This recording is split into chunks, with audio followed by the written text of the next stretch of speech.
Welcome to ComTech Now. We are here today to show you the history of video games, present video games, and talk a little bit about the future of the gaming industry.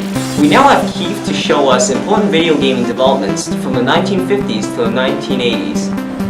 Hello, my name's Keith, and today I'll be talking to you about retro gaming, or more specifically from 1950 to 1985. A few major developments during the 35-year period are the following: the Atari Corporation, the Nintendo Gaming System, Pong, and Donkey Kong. The first major development was during 1971, when the Atari Corporation was created. The company made arcade games and units, a few of them which included Tetris, Batman, and Cyberball. These games were then sold to the Nintendo Entertainment System. Another major development was the Pong, which was made in 1972. The game was considered to be one of the earliest arcade games. Pong is an arcade game which was mostly played in the 70s. The game was a two-dimensional sports game that simulates table tennis. Donkey Kong is an arcade game released by Nintendo in 1981. It is an early example of a platform game, as the gameplay focuses on maneuvering a main character across a series of platforms, while dodging and jumping over objects. The game was the latest in a series of efforts by Nintendo to break into the North American market.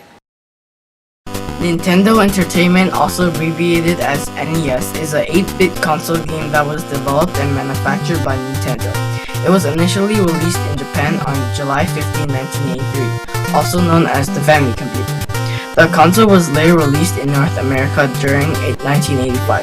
The NES, being the best-selling game console, helped revitalize US video game industry following the video game crash of 1983. With the NES, Nintendo introduced a new standard business model of licensing for third-party developers, authorizing them to produce and distribute titles for Nintendo platform. Hi, my name is Alan, and right now we'll be talking about relatively recent gaming. So basically from 1985 to about right now, 2014. During 1998, two giant developments were made. The creation of Adobe Flash brought on a new genre of gaming, Flash games and browser games.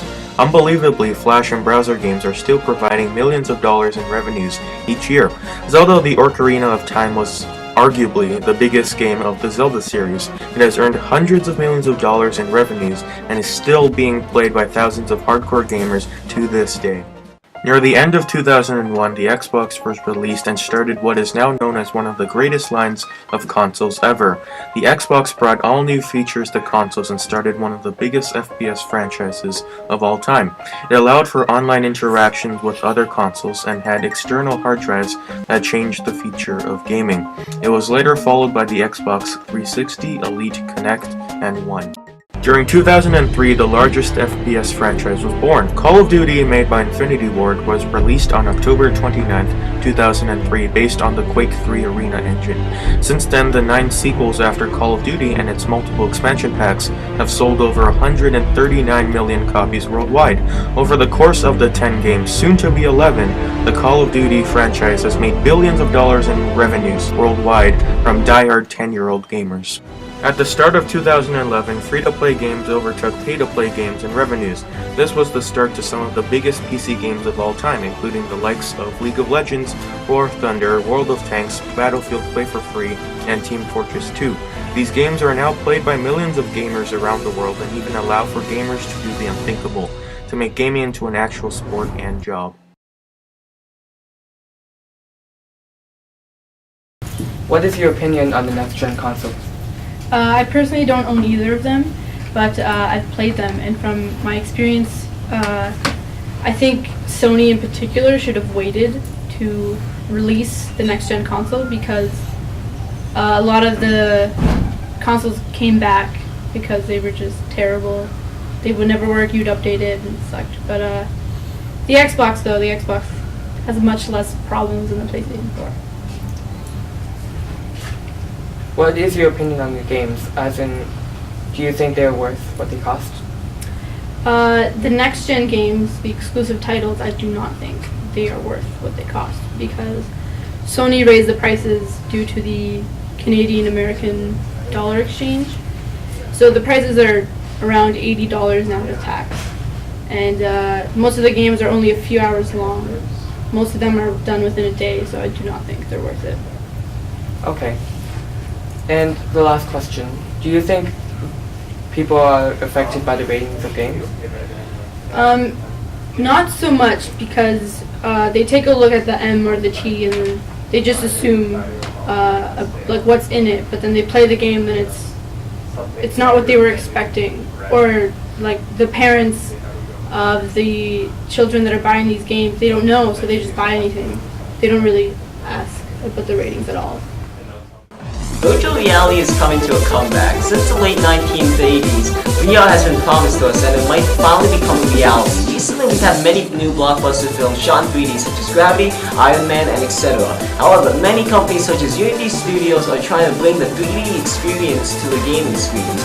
Virtual reality is already in use for the United States military to train US paratroopers to simulate real-life combat scenarios using the VR headgear set called Oculus Rift. What is Oculus Rift? Oculus Rift is an upcoming VR headgear set that can revolutionize the way we play video games. Instead of sitting in front of a TV or a computer screen, we can be playing video games just with an Oculus Rift headgear set. Oculus Rift is a headgear that can simulate virtual realities, and at the moment it is still in testing. It is planned to be available for consumers by later 2014 or by early 2015. Many games are planning to implant this system, such as War Thunder and EVE Online. VR isn't the only new HUD coming out. Companies such as Sony and Microsoft have been developing motion sensing softwares. Motion sensing has already been implanted to some of our newer consoles such as the PS3 or the Xbox One, but have not been perfected. Sony claims in the future developers will have much more data about the player, allowing them to create more realistic interactive scenarios. If motion sensing is perfected, this could completely change the way we play video games using motion sensing and replacing a classic way of playing with controllers. Graphics have changed drastically in the past decade and will continue to evolve. New games are demanding better and more powerful graphics cards. During the 90s when the first 3D games came out, the average polygon count was around 400. Now, the average polygon for the average game such as Call of Duty and Halo has around 10,000 polygons. What are polygons? Polygons are used to render 3D objects and effects. The more polygons you have, the more effects and smoother your objects in the game are. Many games are enhancing their graphics by increasing the polygon count. Prominent games such as War Thunder have drastically more polygons than the average game of 10,000 polygons. The developer of War Thunder, Gaijin, boasts that War Thunder has an average of 300,000 polygons. New-gen games such as Crysis 3 have an overwhelming of 2 million polygons, and game producers are promising even more polygons in the future. As you can see, video gaming has evolved very drastically ever since they first came out in the 1950s, not just graphically, but in the way and depth of the storyline, the enhanced experience, and the amount of objects and processing each game can include. We've only scratched the surface of video gaming and the potential experience that they can offer to us. Thank you for being a part of our program.